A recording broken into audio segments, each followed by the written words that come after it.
नमस्कार। आज का विषय अगर कहा जाए तो कहीं ना कहीं मंगल दोष है। बहुत सारे लोगों की जन्म कुंडली नहीं होती है, बहुत सारे लोगों को अपना डेट ऑफ बर्थ का नहीं पता, और जिनको पता है उनको भी अगर जन्म कुंडली नहीं देखना आता है, मान लीजिए, तो हाथ में किस तरीके से देखें कि आप मांगलिक हैं या मंगल दोष है कि नहीं है। बहुत सारे माता पिता हैं, बच्चे हैं, अपने विवाह के लिए या जन्म कुंडली में अगर कहा जाए दोष को लेके या हाथ में दोष को लेके चिंतित हैं। मंगल दोष अगर कहा जाए चिंता का विषय है। मांगलिक होना एक सामान्य प्रक्रिया है। जिन भी कुंडलियों में मंगल पहले, दूसरे, चौथे, सातवें, आठवें या 12वें में होता है तो कहीं ना कहीं जातक मांगलिक कहलाता है। मंगल दोष एक अलग चीज है।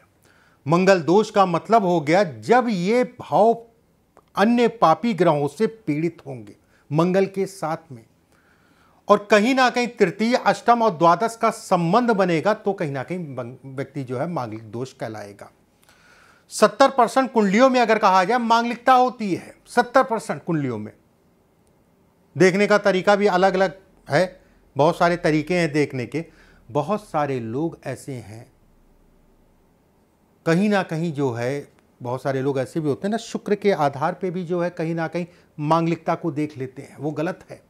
अगर शुक्र के आधार पे, चंद्रमा के आधार पे, सूर्य के आधार पे, लगन के आधार पे, इतने आधारों से देखेंगे तो कम से कम 70 से 80% लोग मांगलिक होंगे।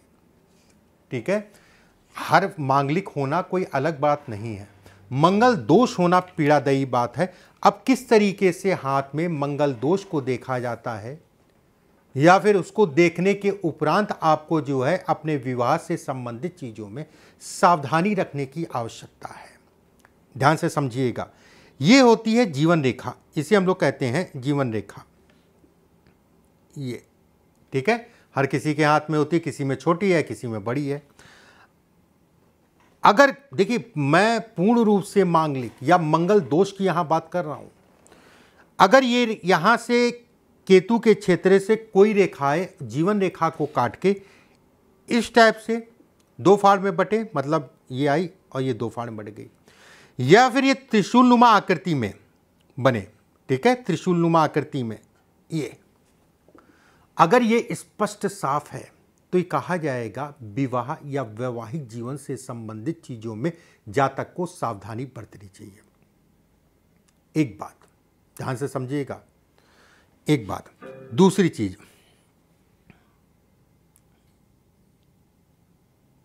अगर इस टाइप से है, मान लीजिए ये तो काट के गई थी, तब मैंने कहा अगर इस टाइप से भी है तो भी कहीं ना कहीं मंगल दोष या मांगलिकता या फिर कह लिए जो भी जीवन साथी होगा उसके शरीर स्वास्थ्य पे असर पड़ेगा। ये भी कहीं ना कहीं इस दोष को या मंगल के दोष को ये इंगित करती है। दूसरी बात, ये जीवन रेखा है और जीवन रेखा के बीच में गैप हो, मस्तिष्क रेखा जीवन रेखा के बीच में गैप हो।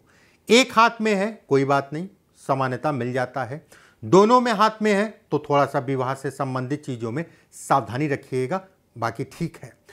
पति पत्नी दोनों के हाथ में अलग अलग हो, पति पत्नी दोनों के हाथ में अलग अलग हो, मतलब जैसे ये रेखा मैंने आपको बताई जीवन रेखा से अलग है, ये अलग है, ये अलग है। ज़्यादातर होता क्या है, ये ऐसे होती है, ऐसे, लेकिन बहुत सारे हाथों में ये अलग हो जाती है। अगर इस टाइप से है, एक हाथ में कोई बात नहीं, दोनों हाथ में थोड़ा सा सावधानी रखिएगा। अगर पति और पत्नी दोनों के हाथों में ये अलग है तो मैंने बहुत कम ही ऐसे देखे हैं कि विवाह चल गए। बहुत पुरानी सोच के होंगे, बहुत धार्मिक होंगे, बहुत अच्छे संस्कार होंगे, कहीं ना कहीं जीवन में अपनी जिम्मेदारियों का वहन करते हुए चलेंगे तो कहीं ना कहीं निभ गई, नहीं तो बहुत बड़ी चीज है कि अगर ये स्थिति है। एक बात, अगर ये दोनों रेखाएं अलग अलग हैं, ठीक है, वो पूर्ण मंगल दोष था जो मैंने आपको बताया। अगर ये दोनों रेखाएं अलग अलग हैं, इसको रेखा बहुत सारी काट रही है, ये भी कहीं ना कहीं मंगल दोष है। अगर दोनों हाथों में, बहुत सावधानी से चलना है आपको जीवन में, विवाह से संबंधित चीजों में सावधानी बरतनी है। ये गुरु की उंगली है। गुरु की उंगली अगर आपकी छोटी है, छोटी का मतलब ये शनि के, ऐसे समझिए, ये तीसरा पर्व शनि के, तीसरे पर्व के आसपास या इससे नीचे है, विवाह में बहुत दिक्कतें आती हैं। मैं फिर से कहूँगा, अगर ये छोटी है, एक कंप्रोमाइज़ के साथ में विवाह में चलना पड़ेगा, चाहे वो कंप्रोमाइज़ स्वास्थ्य को लेके, चाहे आपसी तालमेल को लेके। सहने की क्षमता को ये कहीं ना कहीं कम करता है, और सहने की क्षमता और पेशेंस और अपनी जिम्मेदारियों को देखते हुए अपने जीवन साथी के साथ चलते जाइए। ऐसा कोई ज़रूरी नहीं है कि आपके हाथ में ये है और आपका डिवोर्स होने जा रहा है तो दूसरा आपको जो है, या फिर डिवोर्स की सोच रहे हैं तो दूसरा आपको अच्छा मिल जाए। अगर संभव है, परमात्मा ना करे किसी का डिवोर्स हो, मैं बिल्कुल ये कहूँगा, एक गुरु के पद पे हूँ, लेकिन ये अगर स्थिति है ये खराब है, मैं बिल्कुल ये कहूँगा अपनी जिम्मेदारियों का वहन करके चलिएगा। इसके साथ में जो मैंने बताई छोटी, अगर इसके साथ में जब ये ऐसे हम लोग करते हैं ना, ऐसे आराम से करिएगा। अगर इस जगह पे कुछ लोगों के गैप आ जाता है, ठीक है, आप ऐसे समझ लीजिए, ये तो इसके साथ में है तो बहुत ही ख़राब है। अगर ऐसे भी है, गैप आ रहा है इस जगह पे, ये उंगली में गैप आ रहा है, काफ़ी गैप आ रहा है, ठीक है, इस जगह पे, और उसके साथ में गुरु की उंगली थोड़ा सा नीचे से है। नीचे से मतलब होता है ये, जैसे ये धनुष नुमा आकृति है, बहुत अच्छा है ये।